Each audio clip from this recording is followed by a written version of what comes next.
In this video, I'm going to show you my content creation pipeline so that we can make content a lot at scale that's quality and well thought through and move it through the pipeline efficiently and track it and turn it into SEO optimized AI driven articles. So with that being said, let's jump right in. My name is Anj Bourgeois. I'm the founder of Catching Made Simple, where we have grown an audience to over 300,000 people across platforms. And I've been able to make over $100,000 coaching just baseball catchers online, not in person, which is really cool. If you want help with this, then you can go ahead and reach out to me at 100ksportscoach.com. I even wrote a whole book on exactly how I did it. Let's dive in. I'm going to share my screen. And one of the things that I really love to use is Notion.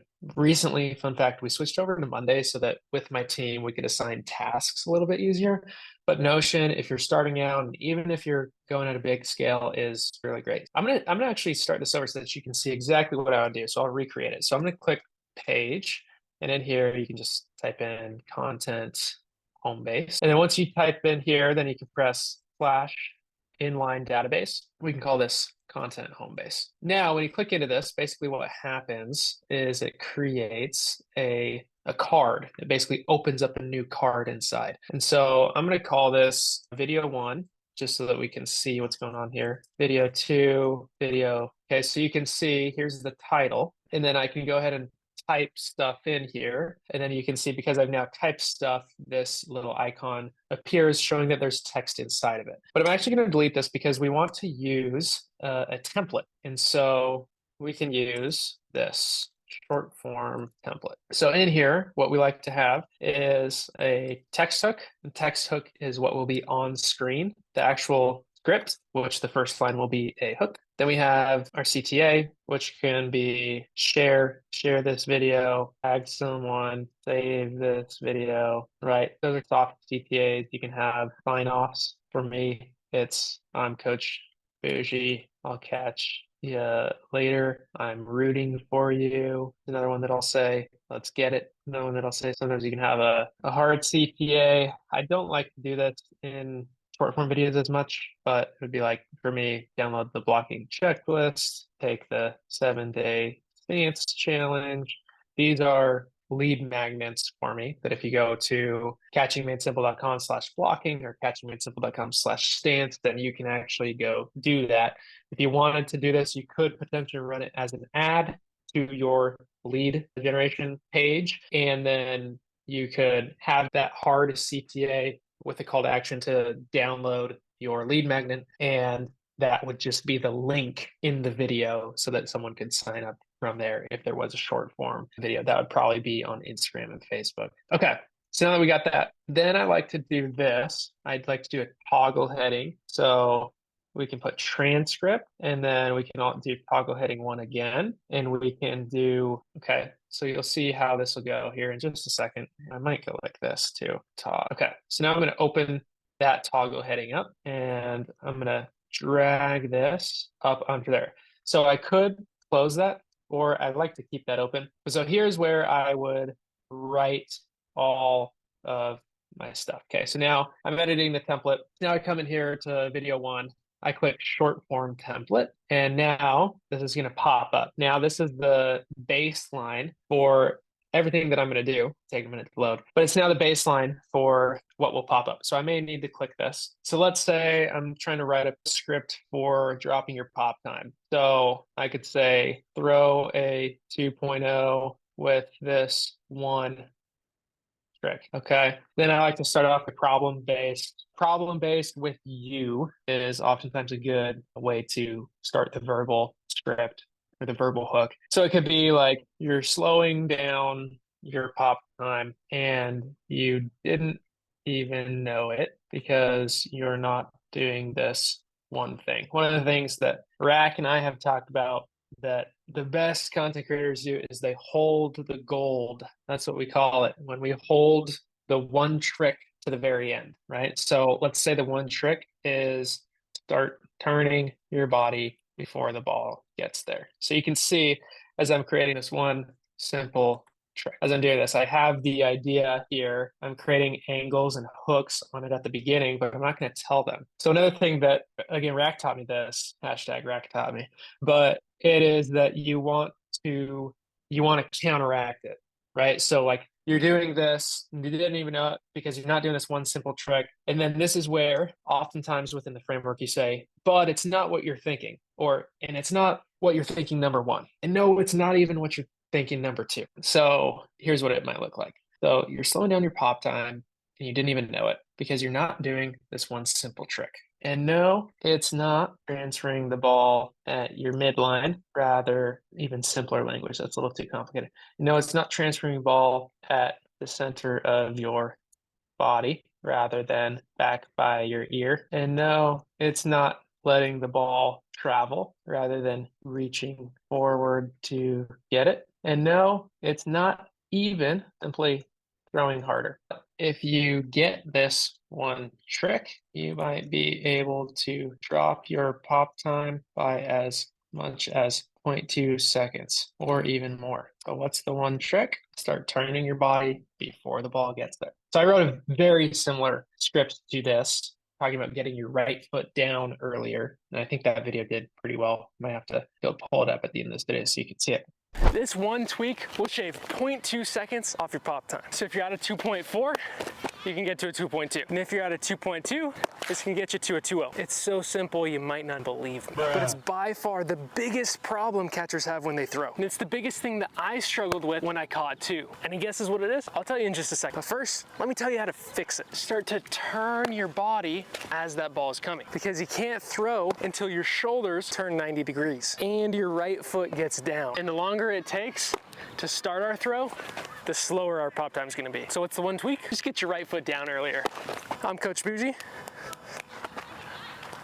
I'll catch you later. But so essentially we have our text hook, throw a 2.0 with this one trick. You are slowing down your pop time problem. You didn't even know it, trying to agitate it a little bit more because you're not doing this one simple trick. Okay, this is simple, but it's a trick. What is it? You're not telling me. And no, it's not transferring the ball at your center of your body rather than back by your ear. You already know that. And by saying this, if people don't know that, then they're like, oh, this guy knows what he's talking about. So then we're adding more and more layers into this because as I haven't told them the trick yet, I'm telling them all the other potential issues that they have. And in doing so, they understand that I understand their problems better than they do, which makes them trust me more. So then we say, and no, it's not letting the ball travel rather than reaching for it to get it. That's problem number two. And no, it's not even simply throwing harder. Problem number three. That could also drop your pop time. But now we're going to raise the stakes. But if you get this one trick, you might be able to drop your pop time by as much as 0.2 seconds or even more. That means if you throw a 0.2, now you're at a 2.0. So what's the one trick? Start turning your body before the ball gets there, right? So that would be a really good script. Now, in this video, probably not going to use a CT or a sign off because when I hold the gold, I want it to loop. So I want to cut it as that video ends so that the retention goes and the views go up.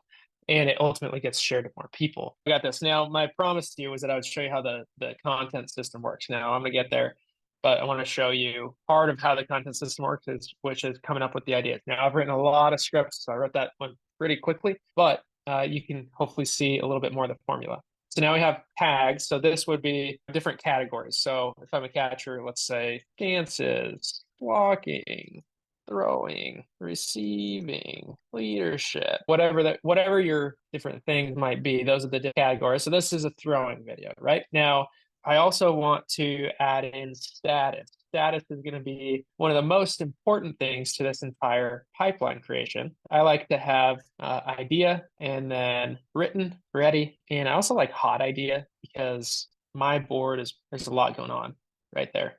And so I like to have the hot ideas because inspiration has an expiration. When something's hot, I put it right there. Otherwise, I'll just throw my ideas in an idea. Then here we go, filmed, edited captions, because at least in my workflow, I edit in Adobe Premiere and then put captions on into script. So those are two separate steps. And technically you could have edited with captions ready, which is like ready to post, which I'll have that here ready to post. And then you have posted, no blog, posted, needs blog, posted with blog. I'll turn this one. Oh, boom. Okay. So now we have our board ready to go, right? And then we can come here and we can click board so that we get the board view. So let's take this. So this is technically an idea, and this is technically an idea too. Okay, so then let's just say we do this, it turns into this, whatever. Now this one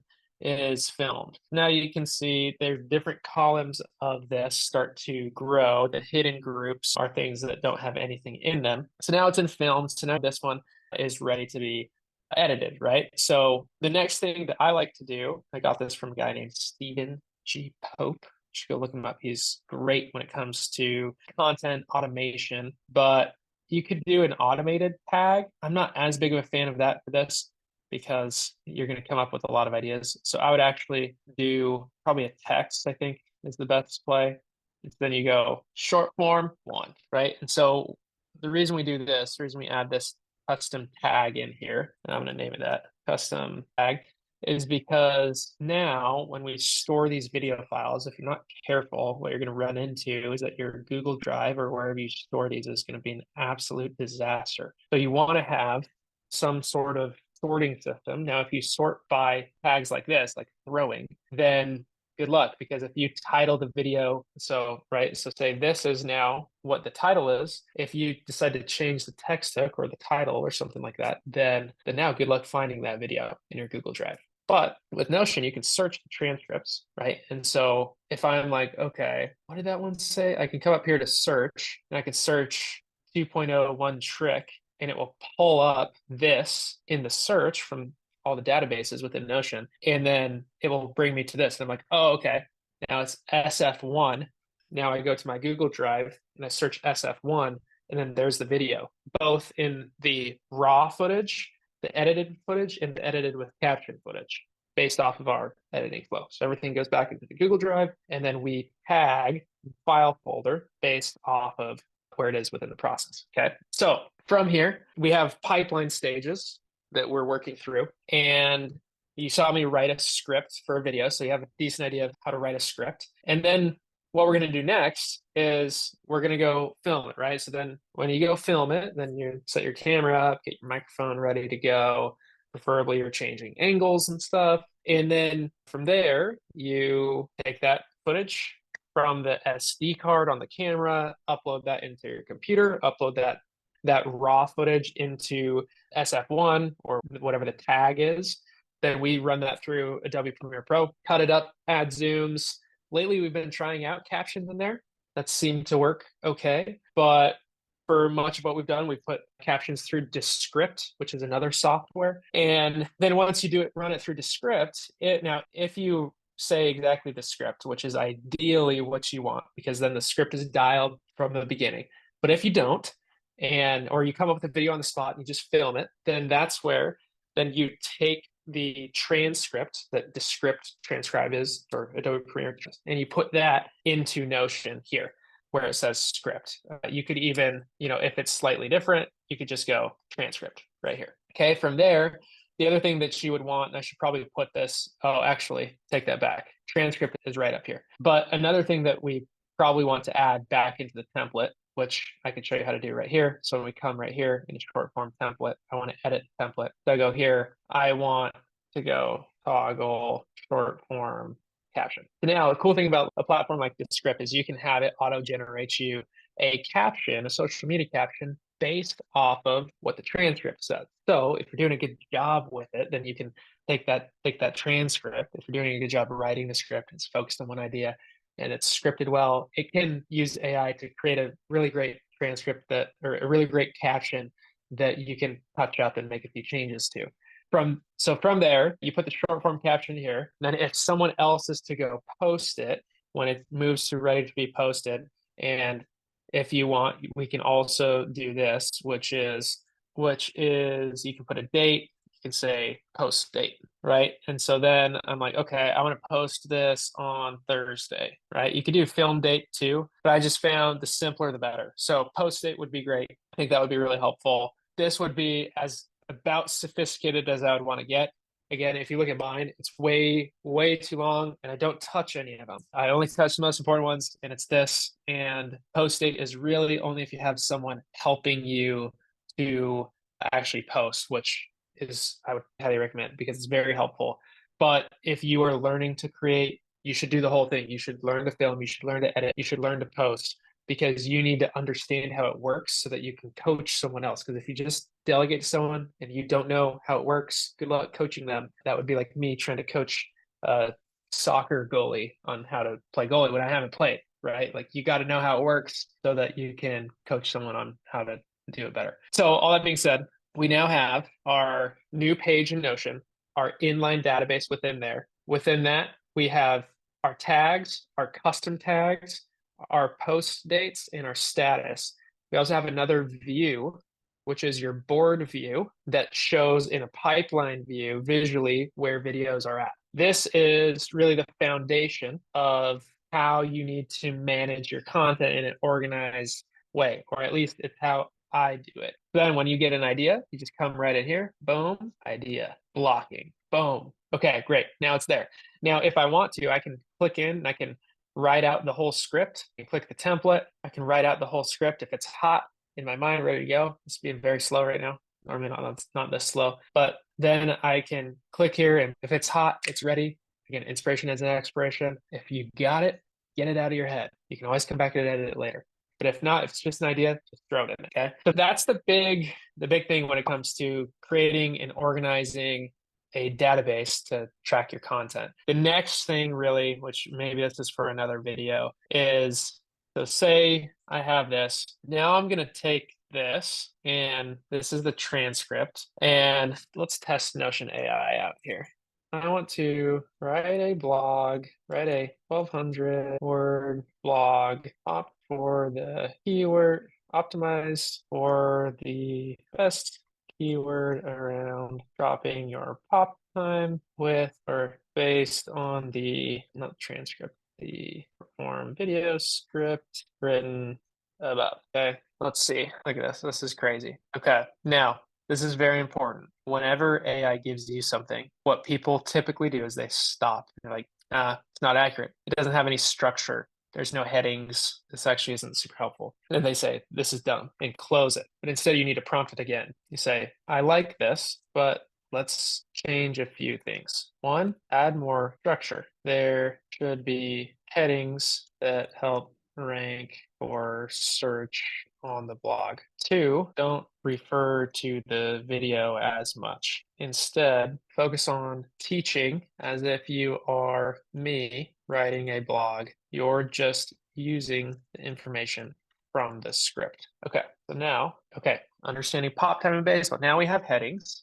We have an intro, common misconceptions about pop time. Say, this is close, but I'd like to the blog outline followed by or follow the script structure a bit more. Let's title the blog the unexpected and simple trick to drop your pop time baseball and softball catchers. Okay, common misconceptions. So this is close, right? Actually, ChatGPT a little bit better for this. I'm just trying to show this to you in Notion so that you can see it all in one screen.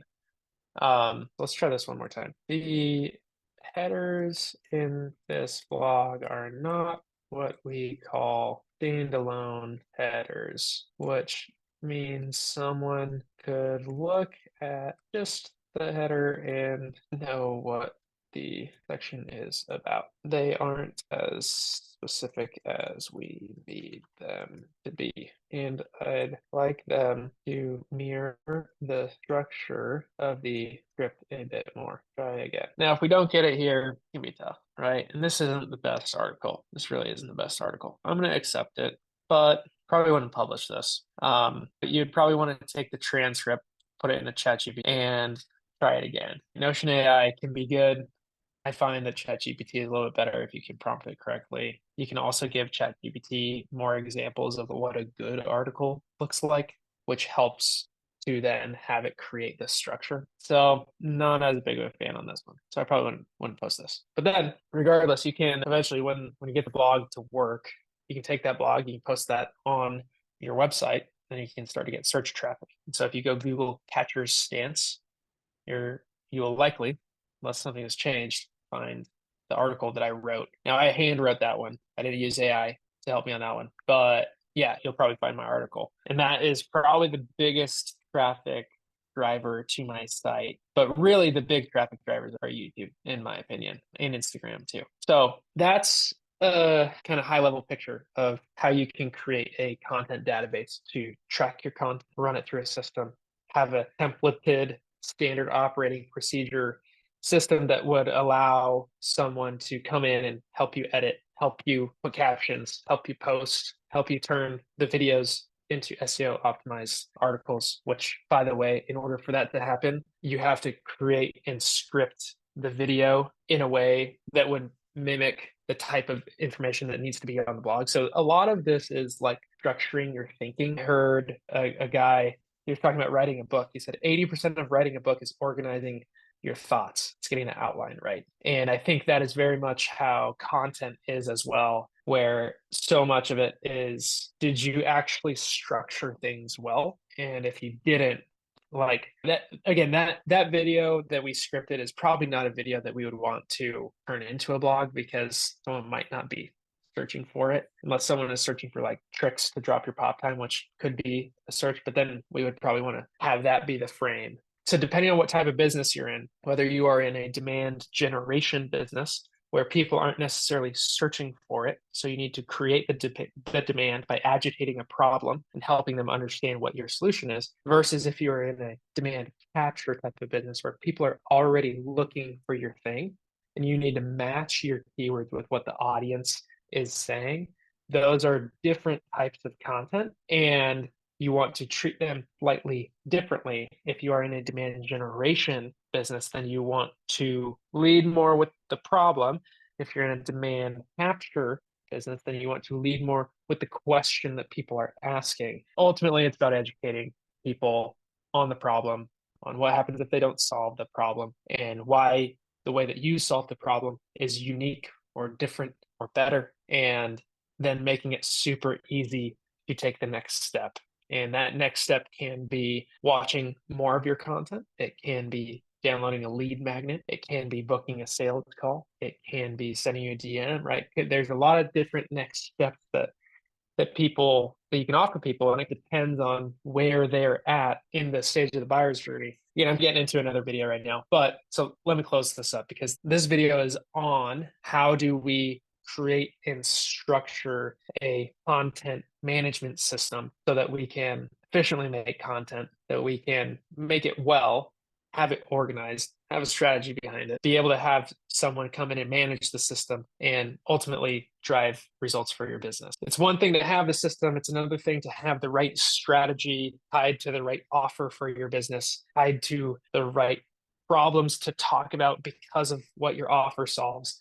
But you need all of it. You need all of it in order to build a successful coaching business, an online business, or just in-person business in general. One more caveat that I'll add, this is a little bit on strategy, but if you are an in-person business, you should definitely drive towards local type of stuff. Whereas if you are online, you're not trying to be local, you're actually trying to be global, because if you're online, your advantage is that you can service everyone. So you should you should try to not necessarily localize unless you're trying to do some stuff in person as well. All that being said, that is how you build a content creation pipeline. And if you want the example of what I built, I have it as a bonus in my Kajabi application. So if you take a 30-day trial on anjbourgeois.com/Kajabi or 100ksportscoach.com/Kajabi, you can get that template for free. So yeah, that's what I got for you. If you have any questions, let me know. But if you want to go build it, you can. I literally showed you step by step. It can be helpful to learn the skills yourself. All right. That's all I got. I'm Anj Bourgeois. Let's win together.